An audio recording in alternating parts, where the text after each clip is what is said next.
आज हम भारत के महामहिम राष्ट्रपति द्रौपदी मुर्मू जी से अनुनय करता हूँ, विनय करता हूँ, प्रे करता हूँ। हम भारत के महामहिम नवनियुक्त द्रौपदी मुर्मू जी से हम अपील करना चाहते हैं। आप एक नारी हैं। बिहार में सुप्रीम कोर्ट के मुख्य न्यायाधीश CJI रमन्ना साहब, सुप्रीम कोर्ट के मुख्य न्यायाधीश रमन्ना साहब के पहले बोरगरे साहब थे, उसके पहले रंजन गोगोई थे। रंजन गोगोई साहब सुप्रीम कोर्ट के मुख्य न्यायाधीश हुआ करते थे। उन्हें कैसे न पता चल गया, उन्हें कैसे न पता चल गया कि बिहार में कुछ हो रहा है। उसका गंध उनको लग गया। बिहार की मीडिया, बिहार सरकार कहीं भी बदबू होने के लिए नहीं देती थी, बदबू होने के लिए नहीं देती थी। हम भारत के महामहिम राष्ट्रपति द्रौपदी मुर्मू जी से मैं अपील करना चाहता हूँ। रंजन गोगोई साहब ने को कैसे पता चल गया बिहार के मुजफ्फरपुर जिला में बालिकाओं के साथ यौन शोषण होता है, उनको कैसे न पता चल गया। ये सुप्रीम कोर्ट के मुख्य न्यायाधीश CJI थे रंजन गोगोई साहब, उनको न कैसे न पता चल गया। उन्होंने जांच करवाने का आदेश दिए, जांच किया गया। बिहार के दूसरे इकाई, बिहार से जांच नहीं हुआ, नहीं तो सब कुछ ओके हो जाता। दूसरे राज्य के इकाई से जांच कराने किया गया। तो बालिका मुजफ्फरपुर, बालिका गृहकांड मुजफ्फरपुर में 11 बच्ची की हत्या होती है, 34 के साथ बलात्कार होता है। 2019 में मुजफ्फरपुर बालिका गृहकांड होता है। उन्होंने तत्कालिक एक जिला न्यायाधीश को आदेश दिए। आज से 6 महीने पहले वह जजमेंट भी दे दिया, जजमेंट भी दे दिया। और उन्होंने जजमेंट में प्रेस कॉन्फ्रेंस में, सिन्हा जी थे, डिस्ट्रिक्ट जज के रैंक में आते थे, वे जांच करते थे। उन्होंने प्रेस कॉन्फ्रेंस में कहा कि यहाँ की संस्थाओं से माननीय के पास, बिहार के माननीय के पास लड़कियां सप्लाई की जाती थी। और वह जजमेंट का कॉपी रद्दी के टोकरी में बिहार सरकार ने फेंक दिया। हम आपसे महामहिम राष्ट्रपति द्रौपदी मुर्मू जी से मैं अपील करना, आप एक नारी होने के नाते 11 बच्ची की हत्या होती है, 34 के साथ बलात्कार होता है, बिहार सरकार को का बाल बांका नहीं होता है। आज भी ये तो 2019 की घटनाएं थी, और आज भी पटना गायघाट बालिका गृहकांड हो रहा है। और उन संस्थाओं को बिहार सरकार प्रत्येक वर्ष भौतिक सत्यापन करके उसके लड़कियों के, बालिका के लिए ऑलराउंड डेवलपमेंट के लिए बिहार सरकार करोड़ करोड़ का आवंटन देती थी। यही बिहार सरकार के माननीय मुख्यमंत्री नीतीश कुमार जी हैं। मैं भारत के महामहिम राष्ट्रपति द्रौपदी मुर्मू जी से मैं अपील करना चाहता हूँ। 1989 में जब चुनाव हो रहा था तो नीतीश कुमार जी और इनके साथ 3-4 आदमी थे जो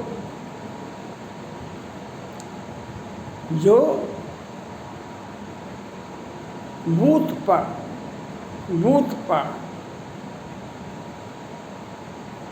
ये 3-4 आदमी के हथियार के साथ थे, और सीताराम सिंह की हत्या दिन के उजाले में इन्होंने कर दिया बूथ के बाहर। ये उस समय बाढ़ बख्तियारपुर इनका क्षेत्र है, बाढ़ और सीताराम सिंह की हत्या ये नामजद अभियुक्त हैं।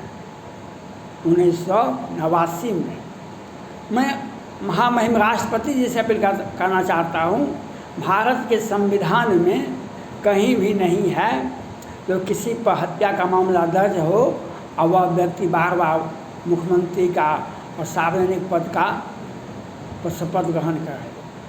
और बिहार में ये किस प्रकार से हलफनामा दायर किया जाता है, लोगों का जांच किया जाता है, किसी भी विधायक का, विरोधी दल का, किसी को सजा दे दी जाती है, लेकिन इनके ऊपर विधिवत मामला दर्ज है हत्या का, वह सुनवाई नहीं होती है। या सुप्रीम कोर्ट में 2020 के शुरुआत में ही बिहार सरकार के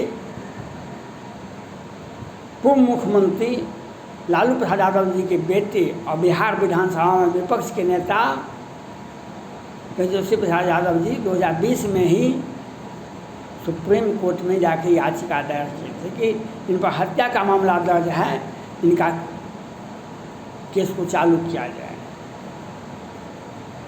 सुप्रीम कोर्ट में कई एक बार याचिकाएं दायर किया गया इनके विरुद्ध में, लेकिन वह मामला पेंडिंग हो जाता है, वह मामला लटपटा जाता है। और आज मैं महामहिम भारत के राष्ट्रपति द्रौपदी मुर्मू जी से मैं अपील करना चाहता हूँ, आप बिहार के ही मीडिया से देखिए, आज से 10 दिन पहले बिहार में 2500 आदमी जो गरीब, बेबस, लाचार, आदिवासी थे, गरीब थे, बेबस थे, जहरीली शराब से मर गए। और बिहार में शराब पर प्रतिबंध है, कब से बंद है? 2-4 साल हो गया है। लेकिन बिहार में पटना हाईकोर्ट के माननीय न्यायाधीश जी ने कहा था, जो पुलिस और प्रशासन लगता है शराब मिल करके बेचती है, पुलिस और प्रशासन शराब मिल करके बेचती है। आज बिहार में हर थाना में, हर जिला न्यायालय में शराब से संबंधित मामला है। और सैकड़ों 2021 में, 2022 में शराब ने 1000 आदमी को, कम से कम हजारों आदमी को निगल गया। लाखों लोग जेल में बंद हैं बिहार के जेलों में। और गरीब, बेबस, लाचार व्यक्ति को प्रत्येक वर्ष, प्रत्येक सप्ताह बिहार में जहरीली शराब से 25-50 लोग मर जाते हैं। और ये बिहार सरकार ने अपना निजी संपत्ति को बनाने के लिए एक सोची समझी साजिश रची। उत्पाद विभाग राज्य सरकार की सूची में आता है, राज्य सरकार की सूची में आता है, लेकिन इन्होंने बिहार के राजस्व को घाटा हो, इससे इनको कोई फर्क नहीं पड़ता है। लेकिन शराब पर प्रतिबंध लगा करके इन्होंने बिहार की जनता को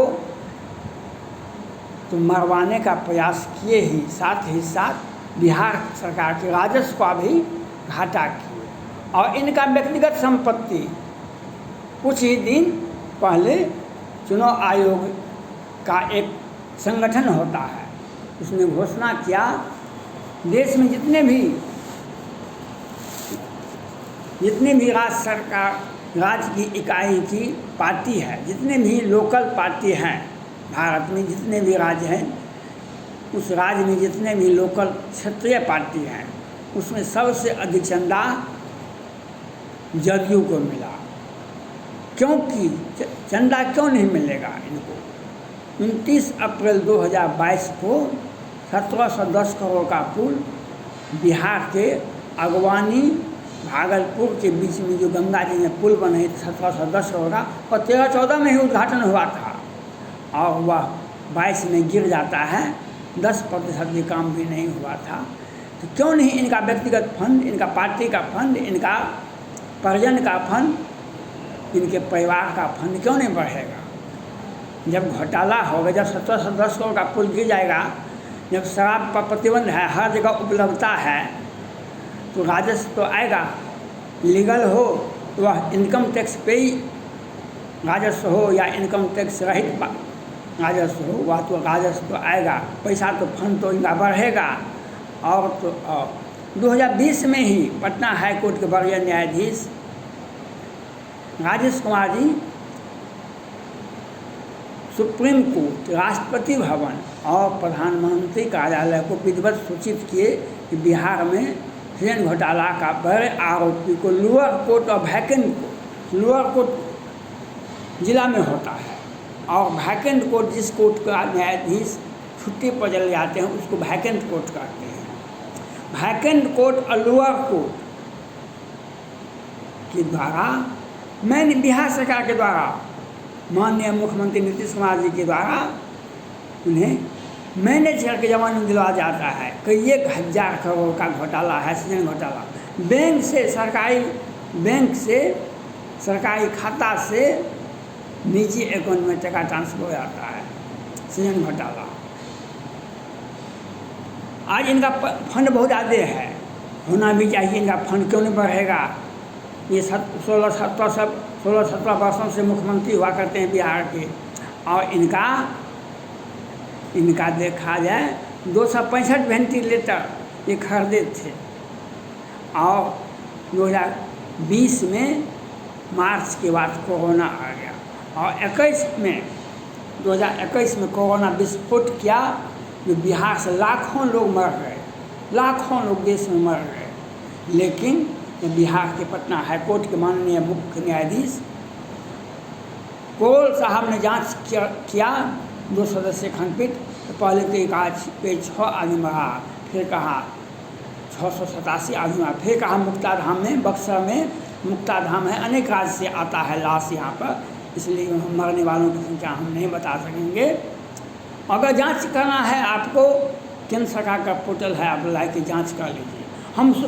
हम भारत के महामहिम राष्ट्रपति जी से अपील करना चाहता हूँ, संविधान में ऐसी कौन सी व्यवस्था है, ऐसा कौन सा व्यक्ति विशेष आर्टिकल है लंदन के, इंग्लैंड के संविधान में एक राजा की व्यवस्था है, ब्रिटेन के संविधान में मोनार्की है, एक राज्य की व्यवस्था है। नेपाल में पहले था राजा की व्यवस्था, वहाँ पर संविधान में था, लेकिन अब तो नेपाल में भी नहीं है, ब्रिटेन में भी नहीं है।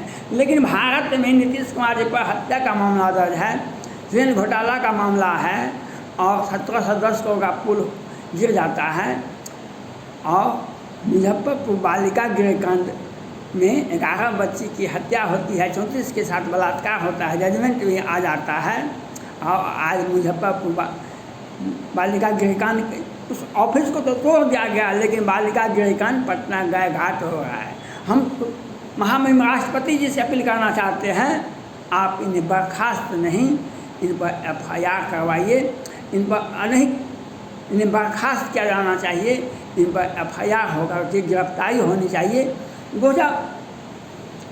1999 में भी लालू प्रसाद यादव पर चारा घोटाला पर जब केस हुआ था, उनकी गिरफ्तारी हो रही थी, उन्होंने कहा हम जेल से ही राज करेंगे, लेकिन जेल जाने के पहले 1999 में वे त्यागपत्र दे दिए और श्रीमती राबड़ी देवी को बिहार का मुख्यमंत्री बनाया गया।